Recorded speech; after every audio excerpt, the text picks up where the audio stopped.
Il est grand temps de retrouver la sélection livre du jour avec Tiffaine et aujourd'hui on célèbre un anniversaire.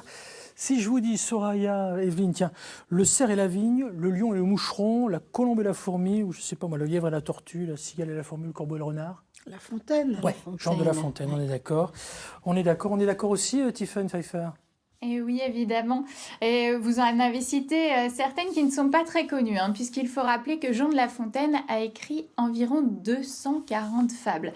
Alors si j'ai décidé de vous en parler aujourd'hui, c'est parce qu'on célèbre le 400e anniversaire de sa naissance en 1621.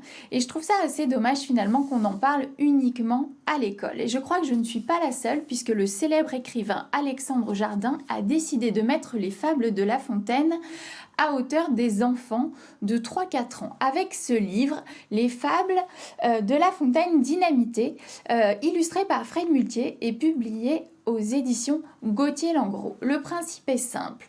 Il a écrit des petites histoires très accessibles dans le français actuel qui reprennent les morales des fables de La Fontaine les plus connues. Alors, ça donne par exemple La course folle qui reprend le lièvre et la tortue ou, je ne sais pas, par exemple, vous avez celle-ci, Une bonne blague qui reprend la cigogne et le renard. Alors, c'est très intelligent de faire ça puisque les morales servent dans la vie quotidienne. Et puis au début, il y a toujours la fable originale, ce qui permettra aux parents de lire cette jolie langue du XVIIe siècle à leurs enfants. Parfait, parfait. Vous avez aussi un autre ouvrage à nous proposer, un roman cette fois, qui lui aussi s'inspire finalement du grand siècle, Tiffaine. Oui, tout à fait. Ça s'appelle Le singe et l'épouvantail. Et c'est un hommage à la fois à La Fontaine et aux musiciens du XVIIe siècle. Alors, l'histoire a été écrite par Pierre Sens et elle raconte l'histoire d'un sapajou nommé Fricando qui a décidé par tous les moyens d'intégrer la cour de la duchesse Frangipane. Alors, pour cela, il est conseillé par un épouvantail qui connaît par cœur les fables de La Fontaine. Alors, dit comme ça a l'air complètement farfelu. Et ça l'est un peu. Et ça plaira beaucoup aux enfants de 7-8 ans puisqu'il y a de multiples rebondissements. Alors, en plus, l'éditeur a décidé de mettre en musique cette histoire et notamment de faire une version chantée des fables avec des musiciens baroques et les petits chanteurs de la maîtrise de la cathédrale de Metz. C'est vraiment très très réjouissant, ça permettra de faire découvrir à la fois La Fontaine et la musique du XVIIe et XVIIIe siècle. Pour terminer, on a un bon plan pour les ados, pour les adultes que nous sommes aussi. Vous avez déniché finalement un ouvrage qui est loin du format de poche, comme cet ouvrage que j'ai là, un petit format là, mais qui n'a rien à voir. Il parle de voyance et de numérologie. On va en découvrir quelques extraits d'ici quelques secondes avec mes deux invités qui sont là.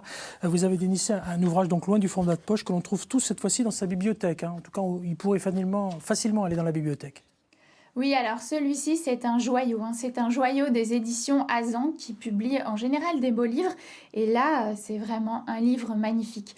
C'est la rencontre du peintre russe Marc Chagall avec les fables de La Fontaine. Alors, c'était l'idée du célèbre marchand d'art Ambroise Vollard. En 1927, il a proposé ça à Marc Chagall. Il lui a dit « Est-ce que vous accepteriez d'illustrer les fables de La Fontaine ?» Et Marc Chagall, qui était installé en France, a adoré cette idée et a proposé une centaine de gouaches et d'eau forte pour illustrer ce livre. Alors il y en a de toutes les couleurs, c'est vraiment magnifique, je ne sais pas si vous voyez. Et en fait, il les a composées et peintes pendant que sa femme Bella lui lisait les fables de La Fontaine.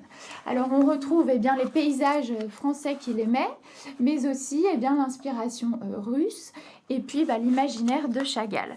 Alors il faut savoir, pour la petite histoire, que les Français de l'époque ont trouvé ça choquant qu'on propose à un peintre russe d'illustrer le grand fabuliste de l'époque.